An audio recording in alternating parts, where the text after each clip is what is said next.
から始まる大レースひしめき合って稲なくは天下のサラブレッド4歳馬今日はダービーめでたいなそれが走れ走れ巻き場を本命穴馬かき分けて走れ走れ巻き場を追いつけ追い越せ引っこ抜けスタートダッシュで手遅れるどこまで行っても離されるここでお前が負けたならおいらの生活ままならぬ走れ走れ走れ巻き場を本命穴馬かき分けて走れ走れ走れ巻き場を追いつけ追い越せ引っこ抜け走れ走れ走れ走れ走れ巻き場を本命穴馬かき分けて走れ走れ走れ走れ走れ巻き場を追いつけ追い越せ引っこ抜け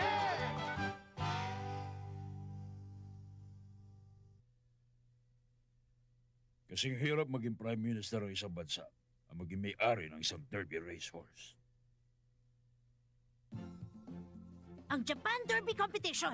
Ito ang opisyal na tawag sa pinakamataas na antas na kompetisyon sa pangangarera ng mga kabayo. Dito makikita kung sino sa 4 na taong gulang na kabayo ang pinakamagaling na kabayong pangarera. Ito na talaga ang pinakamahalagang karera sa buong Japan. May mga 10,000 kabayong pangarera ang pinanganganak sa Japan taon-taon. Pero 18 lamang sa kanila makakasali sa karerang ito.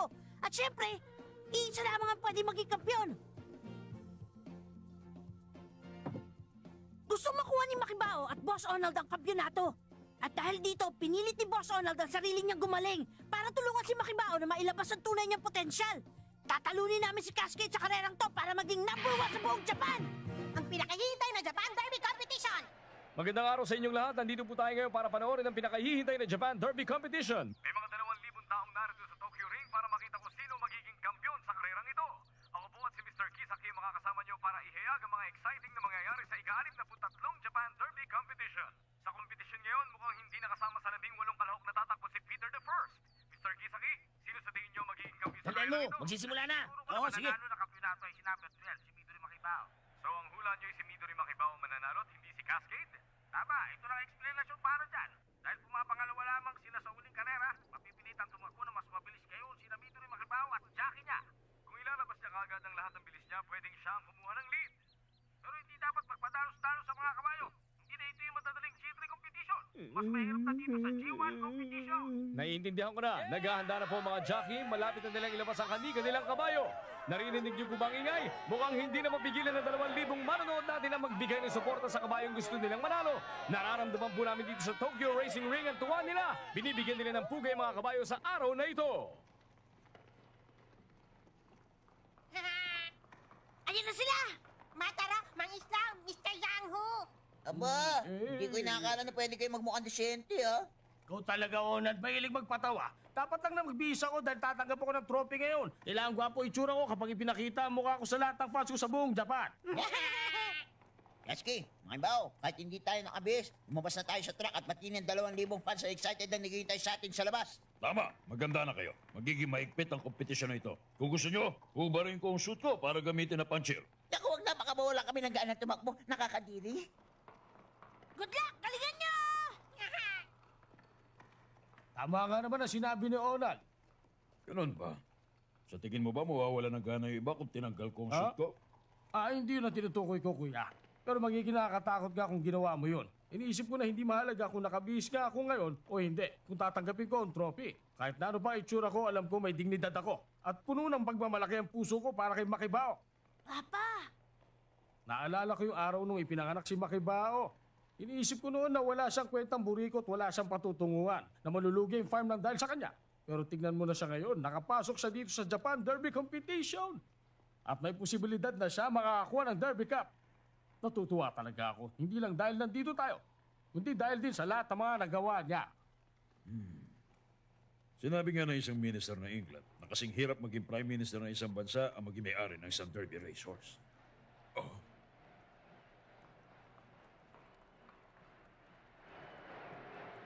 Malapit na magsimula ang ika-63 Japan Derby Competition. Lumalabas na ang 18 kabayo sa track. Nakikita na po natin si Colorful Marie, ang horse number 1. At sinusundan naman siya ng horse number 2 na si Scone Board Ball. At pumasok na po ang kabayong hindi pa natatalo sa 5 karerang pinasukan niya. Siya ang umahawak ng 3 kampyonato sa 3 pinakamahalagang G3 race. Ang horse number 3, ang Black Emperor, si Cascade. Ayon sa mga naririnig ko, siya ang isa sa paborito ng ating mga manonood. At ang sumunod sa kanya ay ang horse number 4 na si May Tiger. At nakikita niyo naman, mukhang buhay na buhay ang horse number 5, si Biscuit Monster. Huwag sana niyang ubusin ang kanyang enerhiya bago po magsimula ang karera. At sa number 6 naman, si Blue Jock. Nako, tingnan niyo po yun. Mukhang nininervous ang Mahirap horse at number mapaki sa 7 na si kompetisyon tong Bayer. Japan Derby. Makukuha kaya niya ang lead mula kina Ayon Cascade sa at statistics, si Makibao? Cascade ang may pinakamataas na lakas at potensyal para manalo sa karera nito. Pero kahit alam ko yun, hindi ko pa rin mapigilan ang sarili ko na nervyusin. Ano ka ba naman, Papa? Ba't nag-aalala ka pa? Si Cascade ang mananalo sa karerang to. Walang duda yun. At ang susunod na kabayo na lumabas ay nakakuha ng 3rd place sa Morning Sun Cup at 2nd place sa New Moon Cup. Ano naman kayang posisyon na makukuha niya sa Japan Derby? Maraming naniniwala na siya may kakayahan tumalo kay Cascade. Tingnan na lang natin kung makakagawa siya ng milagro ngayong araw. Ito na po siya mga kaibigan ng number 12 mula sa Green Meadows Farm, si Midori Makibao. Galingan niyo, Makibao. Kaya niyo yan. Ito na pinakahihintay namin ng mga kasama ko. Ang Japan Derby Competition. Lahat ng pagod at hirap na dinanas namin ay para na sa araw na to. Bakit hindi nila ako sinamaran? Ayan na, pumupunta na sa kanilang nilang starting point ng mga kalahok. Sino kaya magiging kampiyon mula sa 10,000 kabayo na nagnasa maging pinakamagaling na kabayong pangarera?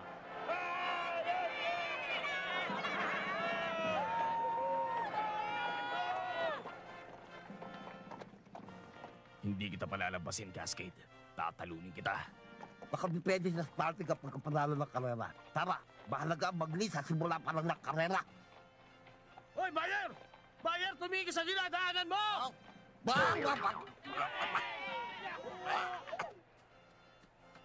Makibao, Ha?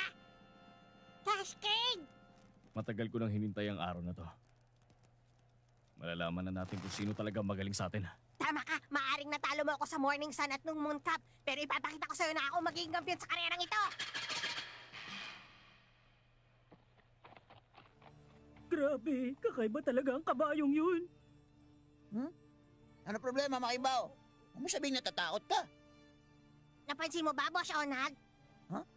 Ito ang unang beses na pinansin ako ni Cascade. Dati wala siyang pakialam kung kasama niya ako sa karera. Ito nga ang unang pagkakataon na ginawa niya yun. Oo nga, no. Hindi ko inakala na babatiin tayo ng mayabang na yun. Ibig sabihin, nakikita niya ikaw ang magiging matinding kakompetensya niya sa karerang ito.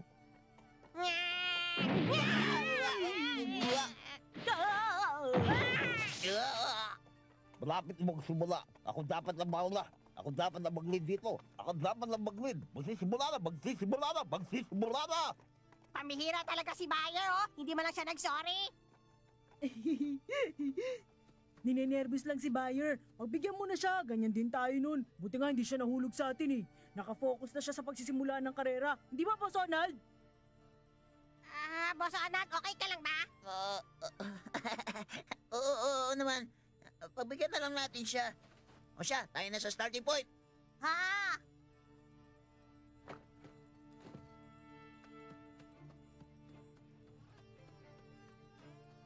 Dahil sa natabo niyang pinsala, hindi na pwede ma-stress ng gusto ang katawan niya. Kung masasaktan pa siya, maaari mamatay siya. Konting tiis na lang. Konti na lang. Kapag natapos ko ng karera nito, wala na akong pakialam kung ano pang mangyayari sa akin. Pakiusap lang Diyos ko. Bigyan niya pa ako ng lakas na tapusin ang kareran to. Hayaan niyong tulungan ko mga kasama ko.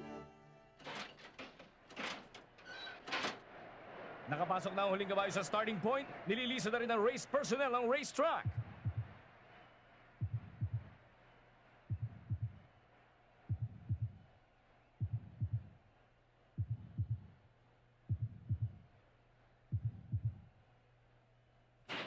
At nagsimula na po ang ika-63 Japan Derby Competition!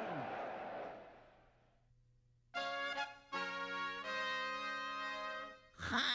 At nagsimula na po ang ika-63 Japan Derby Competition! Naku po! Nasaktan si horse number 7 na si Bayer! Mukhang kumilos agad siya bago mabumukas sa mga pintuan! Ang balas naman ni Bayer. Nahuli na tuloy siya dahil sa nangyari aksidente. Tingnan niyo mga kaibigan, nangunguna na ngayon si Midori Makibao. Sa unang takbo pa lang, inilabas na niya kagad ang bilis niya. Inuulit ko, nasa first place kayo si Midori Nakakapanibago Makibao. ang nangyayari. Ito ang unang beses na kinuha ni Midori Makibao ang lead sa karera. Kuya, tinutos mo ba sa kanila na gawin ito? Sarili na lang estratehiya ang ginagamit nila. Bakit nila ginagamit ang lakas nila sa unang kalahati ng karera? Maaari kayang naapektuhan si Makibao ng ingay ng mga manonood? Nalagpasan na ng mga kabayo ang first curve at nangunguna pa rin ang horse number 12 na si Midori Makibao. Pero may dalawang kabayo na umahabol sa kanya. Nasa likuran niya lang si Scone Board Ball at si Biscuit Monster. Makuha kaya nila ang lead mula kay Midori Makibao? Nakahabol na yung dalawa sa kanya. Palagpasin mo na sila, Makibao! Tingnan niyo yung mga kaibigan, mas pinilisan pa ni Midori Makibao ang pagtakbo niya. Tama pa itong ginagawa natin, bossing? Oo, marami nagkukulat sa ginagawa natin. Pero normal lang to. Tama lang ang bilis na to dahil ito normal na bilis mo. Naalala mo nung morning sun cup? Sa umpisa pa lang, mabilis na tumakbo si ng Cascade at Peter the First kung kaya nasira nila ang timing mo. At nung New Moon Cup naman, nahulog tayo sa patibong ni Peter the First kaya naguluhan tayo. Huwag kang magpa-influensya sa ibang mga kabayo. Kailangan mo mailabas ang tunay mong kakayahan. Tumakbo ka gamit ang natural mong bilis, ha? Tanda mo yan. Kaya takbo lang, Makibao! Takbo! Gagawin kong inutas mo, boss! Hindi ako makapaniwala, mas bumilis pa ang takbo ni Midori Makibao. Hindi niya talaga bibitiwan ang unang posisyon sa karerang ito. Ginagawa kaya niya to dahil pinipilit niyang mauna sa finish line at makuha ang kampyonato? Hindi niya magagawa yon, Mataro. Ito ang Japan Derby competition. Mahirap panatilihin ang lead hanggang sa finish line. Si Conqueror Ivan. Ha? Si Conqueror Ivan, hindi ba siya ika-42 champion ng Japan Derby competition? Siya ang pinakamalakas sa kabayo noon. Hindi lamang dahil sa bilis niya, kundi dahil sa puno ng determinasyon ng puso niya na maging number 1 sa buong Japan. Ayon sa balita, inawakan niya ang lead sa karerang yon hanggang makarating siya sa finish line. Isang malakas sa puso at determinasyon maging number 1? Yun ang dalawang bagay na nasisiguro kung meron si Makibao. Alam kaya ni Makibaong tungkol doon? Wala nakakaalam. Pero sa tingin ko, kailangan pabayaan nating i-enjoy ni Makibao ang pagtakbo niya para mailabas ang tunay niyang kakayahan. Kung mahahabol ni Cascade si Midori Makibao, hindi na siya mangunguna sa karera. At makukuha ni Cascade ang tsansa niya kapag dumating na lahat ng mga kabayo sa straight lane. Tama ka, Papa. Kaya pabayaan na lang nating pagurin ng maliit na kabayan yun ang sarili niya para naman maging mas exciting ang habulan nila ni Cascade. Hindi. Hindi makikipagsabayan si Cascade kay Midori Makibao. Huh? Ano ibig mong sabihin doon, Papa? Hindi magpapakita si Cascade kay Midori Makibao sa pagtakbo sa inner lane. I-overtake niya si Midori Makibao mula sa outer lane. Kung i-overtake ni Cascade ang burikong yun mula sa inner lane, magsasabay silang dalawa at wala na mangyayari kundi ang pag-overtake nila sa isa't isa. Ilalabas lamang ni Midori Makibao ang 100% niya kung merong sumasabay na kabayo sa kanya. Kaya para hindi mangyari ang bagay na yon, kailangang i-overtake ni Cascade si Midori Makibao sa lugar kung saan hindi siya makikita. Hindi dapat bigyan ni Cascade ng kakompetensya si Midori Makibao para maunahan niya ang burikong yun at makuha ang lead sa karerang ito. Para namang sinasabi mong natatakot ang magaling kong kabayang si Cascade sa maliit na burikong yon. Mas importante ang maayos na estratehiya. Tandaan mo, Lily, kung hindi mo gagamitin ang kahinaan ng kalaban mo laban sa kanya, hinding-hindi ka mananalo. Sigurado ka bang papayag si Cascade sa strategy na to? Nalagpasan na ng mga kabayo ang third curve lane at nangunguna pa rin si Midori Makibao. Parang hindi napapagod na maliit na puting kabayo na ito. Sugod pa rin siya ng sugod! Cascade, tumingin ka sa likod. Nasaan na si Cascade? Naroon pa rin siya sa likod. Malayo pa siya, hindi pa niya tayo naaabutan. Naghanda ako ng gusto para sa karerang ito. Kahit anong mangyari, hindi ko papayagang makuha ni Cascade ang lead mula sa akin. Dahil sa kanya, hindi ko nakuha ang first place sa dalawang karera. Pagbabayarin ko siya!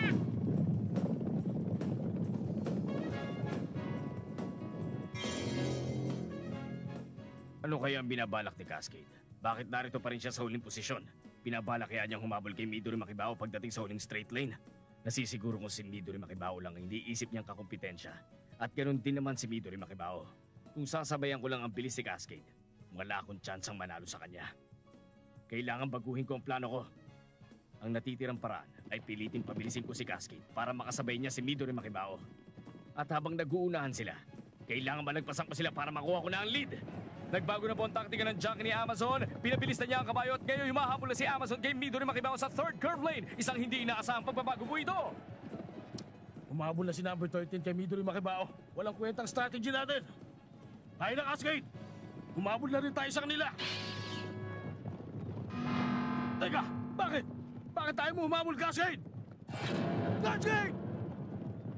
Malapit na malagpasan ni Midori Makibao ang huling curve lane. Nasa likod pa rin niya ang ibang kalahok at humahabol lamang sila. Cascade, nasa na sila? Hindi ko pa rin nakikita si Cascade, pero mabilis nang humahabol sa atin si Amazon. Nasa likod na natin siya. Ano yun?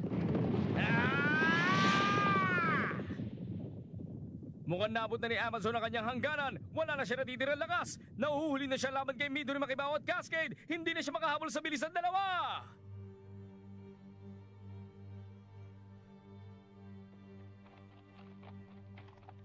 Hindi ko siya masabayan ng maayos. Sa tingin ko, dapat iba na lang makakasama niya sa training. Oo nga. Hay! Oh?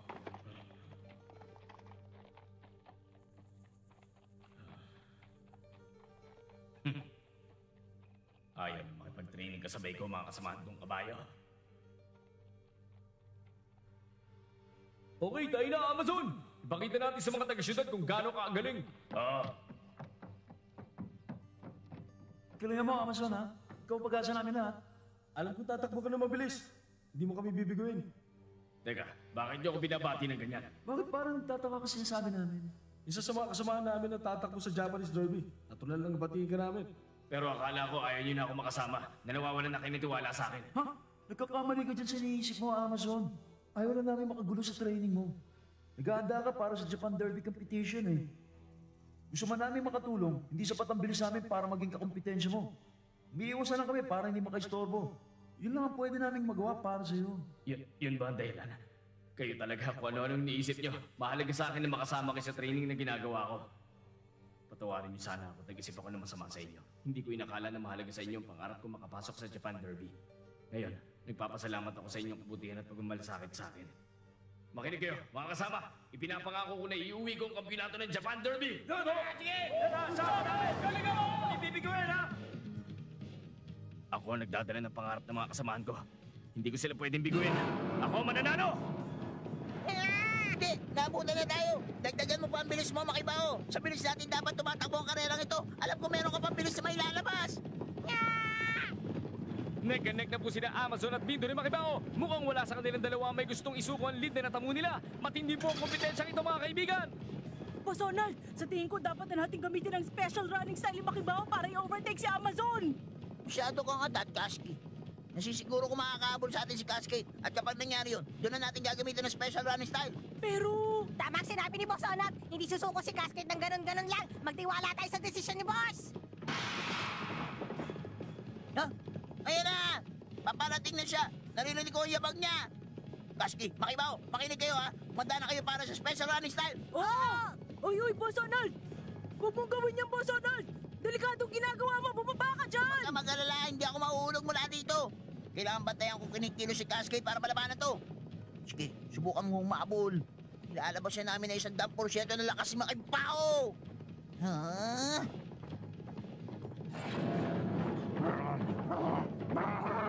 Isang hindi inaasahang pangyayari, nakahabol kina Amazon at Midori Makibao si Bayer! Nakahabol si Bayer? Paano nangyari yun? Di ba uli na siya kanina? Ano ba nangyayari sa'yo? Huwag ka magwala dito sa racetrack. Tumakbo ka na maayos. Oy, Bayer, makinig ka sa akin. Tumakbo ka na maayos. Ano ka ba? Huwag ka ba taranta? Tumakbo na maayos, Bayer. Tumakbo ka na maayos! Mas naging exciting na po, mga kaibigan, ng karerang ito. Nakahabol sa lead si Bayer pero mukhang hindi maayos ang lagay niya. Ano bang problema ng lokong yun? Boss Ronald! Hindi natin inaasahan na meron pa iba na makakahabol sa atin. Problema na ito. Anong gagawin natin, Boss Onat? Itutuloy pa ba natin ang plano? Kailangan special running style. Ngayon na.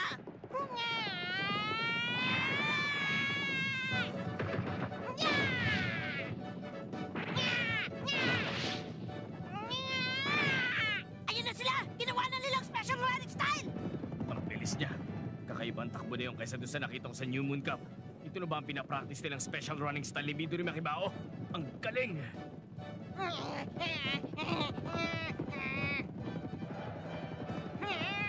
Nagamit na namin ang special running style. Gamit ito, kailangan namin mapanatili ang hawak sa lead. Wala na kami ibang panlaban kung may makakahabol pa sa amin.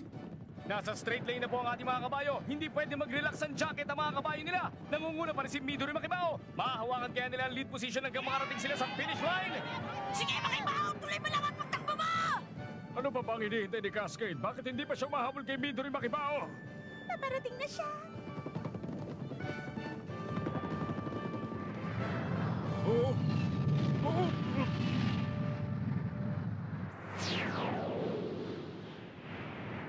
Siya na yung tumaan na yun! Ano? Ayan na siya!